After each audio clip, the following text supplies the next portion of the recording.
नमस्कार, ज्ञान एक खोज चैनल में आपका स्वागत है। 12हों राशि को जानने के बाद अब हम जानने की कोशिश करते हैं कि जो कुंडली के 12 भाव बने, जो 12 खाने बने, वो किस किस चीज़ को डिनोट करते हैं। अर्थात वो 12 भाव हमें किसी एक की ज़िंदगी से क्या क्या बताने का प्रयास करते हैं। जैसे कि पहला भाव, दूसरा भाव, तीसरा भाव, इन सारी चीज़ों से लेके पहले भाव से लेके 12 खाने तक हैं, वो हमें क्या क्या बतलाते हैं। जो सर्वप्रथम पहला भाव होता है वह तनु भाव होता है। आइए सबसे पहले श्लोक के माध्यम से जानने का कोशिश करते हैं हम। ये लघु पाराशरी में दिया हुआ श्लोक है। लग्नात् तनुर्धनम भ्रातः सुख पुत्र रिपुः स्त्रियः मृत्युधर्मो च कर्मायो व्ययो भाव क्रमादमि। अर्थात ये पहले से लेके 12वें तक का दिया हुआ।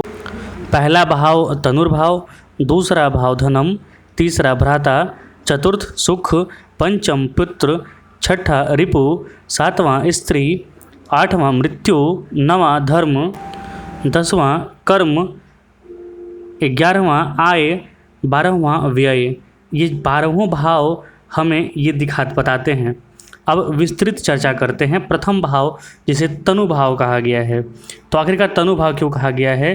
जब सर्वप्रथम आत्मा पृथ्वी पर आने के लिए आतुर होती है तो सर्वप्रथम माता के गर्भ में उसे आना पड़ता है। माता गर्भ मतलब एक शेप लेना पड़ता है, एक बॉडी का शेप लेना पड़ता है। जैसे कि अश्विनी नक्षत्र में आत्मा आने का संकल्प लेती है और दूसरा जो भरणी नक्षत्र होता है योनि के माध्यम से शरीर में प्रवेश होता है। अर्थात देह के साथ उदय होने पर शरीर उसके किरण के प्रभाव के कारण तनुभाव नाम रखा गया है, क्योंकि इसी में देह का उदय होता है, एक व्यक्ति का जन्म होता है।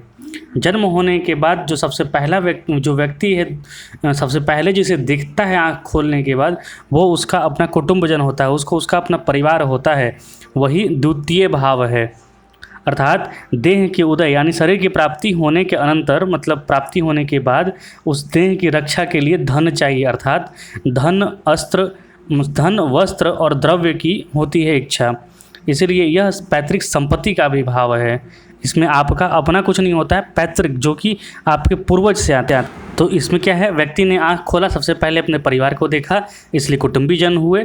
वहीं से उसने सबसे पहले शिक्षा ग्रहण की। अर्थात आँख खोलने पर उसने सबसे पहले जो सीखा वो अपने परिवार से ही सीखा। इसीलिए सर्वप्रथम जो प्रारंभिक शिक्षा होती है वो द्वितीय भाव से देखा जाता है। तो प्रारंभिक शिक्षा हुआ, धन पैतृक संपत्ति हुआ और आपका कुटुंबजन हुआ। अब चलते हैं तीसरे भाव की ओर। जैसे ही आँख खोले तो उसको साथ जीने के लिए बंधु बांधव चाहिए, मतलब अपने भाई बंधु चाहिए। तो तीसरे से हम भाई बंधु देखते हैं। लेकिन जो पैतृक संपत्ति प्राप्त हुई है हमें, उसकी भी रक्षा करने के लिए हमें पराक्रम चाहिए। तो तीसरे भाव से हम अपने बंधु बांधव, जो अपने सहोदर भाई अपने जो होते हैं, उनको देखते हैं और पराक्रम को देखते हैं, क्योंकि पराक्रम से ही धन की रक्षा कर सकते हैं। अब चतुर्थ भाव की ओर चलते हैं। बंधु बांधव चाहिए। अब चतुर्थ भाव में जैसे पहुँचे हम, तो चतुर्थ भाव में हम पहले भाव में हमें देह मिला, दूसरे में धन मिले, परिवार मिला, तीसरे में भाई बंधु मिले। अब उसके बाद माता से हमें स्नेह होता है, माता से लगाव होता है और हमें अपना घर की आवश्यकता महसूस होती है, क्योंकि पराक्रम होता है। पराक्रम के बाद सुख कहाँ पे आके करेंगे हम? अपने घर में। तो चतुर्थ भाव से हम बंधु बांधवों का और माता का सुख देखते हैं हम।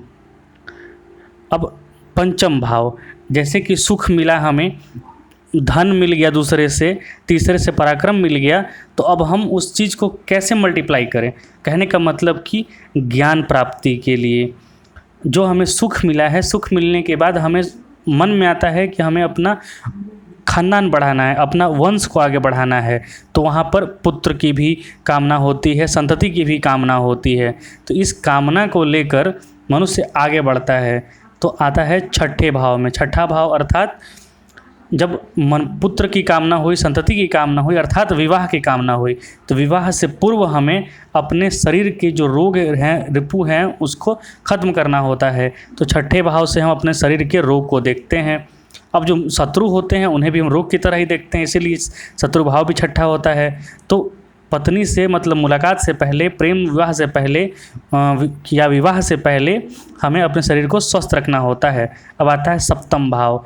जब अपना शरीर हम स्वस्थ कर लिए, अपना शरीर एक मैच्योरिटी लेवल को प्राप्त कर गया कि हम विवाह कर सकते हैं, तब हम अपने सप्तम जो कि लाइफ पार्टनर का होता है घर, उसकी ओर बढ़ते हैं। पुत्र प्राप्ति की कामना 5वें से हमने की थी। 6ठे से हमने अपने शरीर को उस योग्य बनाया, रोग से लड़ने योग्य बनाया। उसके बाद हमने 7वें में अपने को विवाह के लिए अपने जया भाव को, अपनी पत्नी को घर लाने के लिए उसे तैयार किया। तो 7वें से हम अपने बेटर हाफ को भी देखते हैं, अर्थात अपनी पत्नी को देखते हैं। यहीं से साथ में काम करने वाले पार्टनर भी हमें देखे जाते हैं। मूलतः ये पत्नी का भाव है। अब हमें जैसे कि पत्नी प्राप्त हो गई, तो अब पत्नी प्राप्त हुई तो साथ में जीने के लिए, अपने शरीर की रक्षा के लिए हमें आयु चाहिए, हमें तभी तो हम सुख भोग सकते हैं। तो 8वें से हमें आयु की कामना हुई, जिससे कि लंबी आयु मिले, तो साथ साथ एक विकास हो, बेहतर विकास हो और जीवन का आनंद लें। तो हम 8वें से आयु को देखते हैं, आयु का निर्धारण होता है। यहीं से कुछ लोग मृत्यु को भी देखते हैं, अर्थात अगर आयु कमज़ोर हुई तो मृत्यु को देखा जाता है। अब 9वें भाव की ओर चलते हैं। जैसे आयु भाव चाहिए, आयु चाहिए हमें, तो आयु के लिए हमें अच्छे कर्म करने होते हैं। अच्छे कर्म अर्थात हमारी जो वैदिक सनातन परंपरा में जो अच्छे कर्म दिए हुए हैं, धर्म दिए हुए हैं, उन धर्मों से ही हमें जीवन की प्राप्ति होती है, अर्थात आयु की प्राप्ति होती है। तो अच्छे आयु की कामना के लिए हम अच्छे कर्म करें, अर्थात अच्छे धर्म की पालना करें, तो भी हमें धर्म आयु की प्राप्ति होती है। अर्थात मृत्यु का निवारण के लिए हमें भगवान के शरण, भगवत शरण में जाना होता है, अर्थात दान पुण्य और भगवत कृपा में, भगवत भक्ति में मन लगाना होता है। अब हमें भगवत भक्ति में मन लगा तो वहाँ से आगे बढ़े हम, तो कर्म करना होता है, क्योंकि धर्म सिर्फ ऐसे नहीं होता है, धर्म कर्म से होता है। अर्थात कर्म, धर्म के लिए हमें अच्छे कर्म करने होते हैं, दान के लिए हमें कर्म करना होता है, तभी तो पैसे मिलेंगे हमें। पैसे नहीं मिलेंगे तो हम दान कैसे करेंगे। तो 10वें से हमें कर्म के लिए, कर्म संपन्नता के लिए, राज्य के लिए, पिता के लिए, बहुत सारे लोग 10वीं से पिता देखते हैं और 9वीं से ही पिता देखते हैं, तो मूलतः 10वीं से ही पिता देखा जाता है।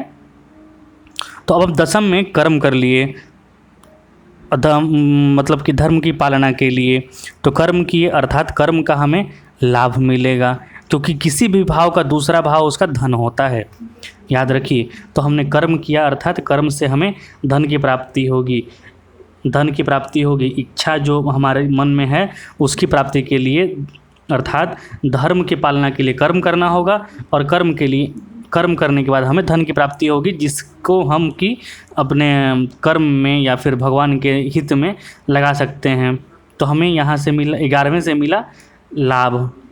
अब उसके बाद जब हमें लाभ मिल गया, हमारे पास पैसे आ गए, हमारी इच्छा पूर्ति हो गई, तो अब हमें शयन चाहिए। तो शयन भी हम 12वें भाव से देखते हैं, अर्थात निद्रा 12वें भाव से देखते हैं। दूसरा चीज़ कि हमें लाभ की प्राप्ति हुई एकादश से, तो उस जो लाभ की प्राप्ति हुई, पैसे की प्राप्ति हुई, उसको कहाँ खर्च करना है, ये भी हम 12वें से देखते हैं। अर्थात व्यय भाव हुआ 12वां भाव। अब कहाँ पे खर्चा करेंगे ये हम पे डिपेंड करता है, जो वहाँ पे राशि है। कालपुरुष की कुंडली में वहाँ पे 12वीं राशि है, मीन राशि है, गुरु की राशि, तो वो धर्म कर्म सत्कर्मों पे खर्च करके हमें मोक्ष की प्राप्ति की ओर बताते हैं। आइए यहाँ से शॉर्टकट में समझते हैं। पहला भाव व्यक्ति को अपना संपूर्ण व्यक्तित्व, दूसरा भाव धन सुख और वाणी और कुटुंब, यहाँ से प्राथमिक शिक्षा भी देखा जाता है। तीसरा पराक्रम, अपने भाई बंधु। चौथा भाव भूमि, घर, वाहन और माता और ससुर का भी घर देखा जाता है। पंचम भाव शिक्षा, प्रेम और संतान। छठा भाव रोग, रिपु, ऋण, शत्रु और मामा। सातवां भाव श्रीमान श्रीमती, अर्थात आपका बेटर हाफ। आठवां भाव मृत्यु, कष्ट, विदेश यात्रा या फिर जीवन। नवम भाव आध्यात्मिक लाभ, धर्म, भाग्य। दसम भाव राज्य, नौकरी, व्यवसाय, उच्च पद, सम्मान। 11वां आय भाव मित्र और जितने भी इच्छा होती है हमारी। और 12वां खर्च, परलोक। इसमें आपको थोड़ा ज़्यादा चर्चा किया हुआ है, बृहद चर्चा, आप इसे रोक के पढ़ भी सकते हैं। जैसे कि सप्तम भाव से जनेंद्रियाँ भी हमारी देखी जाती है। पंचम भाव से हम अपना पेट देखते हैं, पंचम छठा से। जिसका पंचम भाव अच्छा होता है वो अच्छा खाना खाता है। अगर इसी तरीके से चर्चा करें हम, तो अगर मान लीजिए द्वितीय भाव जो कि बचपन का भाव है, अगर द्वितीय का मालिक भाग्य भाव में चला जाता है तो उस व्यक्ति का बचपन बहुत कष्टमय बीतता है। अब आइए समझते हैं राशि के माध्यम से शरीर के अंग। सिर मेष राशि, उसके नीचे थोड़ा आइए तो आपका वृष राशि, दिल से ऊपर वाला जो भाग है वो मिथुन, और जो हृदय वाला भाग है वो कर्क, उससे नीचे पेट वाला जो उदर वाला भाग है सिंह, उसके नीचे जो नाभि वाला भाग है आपका कन्या, अब कमर के आसपास वाला भाग जो है वो तुला है, वृश्चिक आपका गुप्तांग है, और धनु आपका जंघा के आसपास का एरिया है, मकर आपका घुटने के आसपास का एरिया है, कुंभ आपका पैर है, और मीन आपके पैर के पंजे हैं। इसी प्रकार 12वां भाव हम देखते हैं। आपको कैसा लगा ज़रूर बताएं। बहुत बहुत धन्यवाद।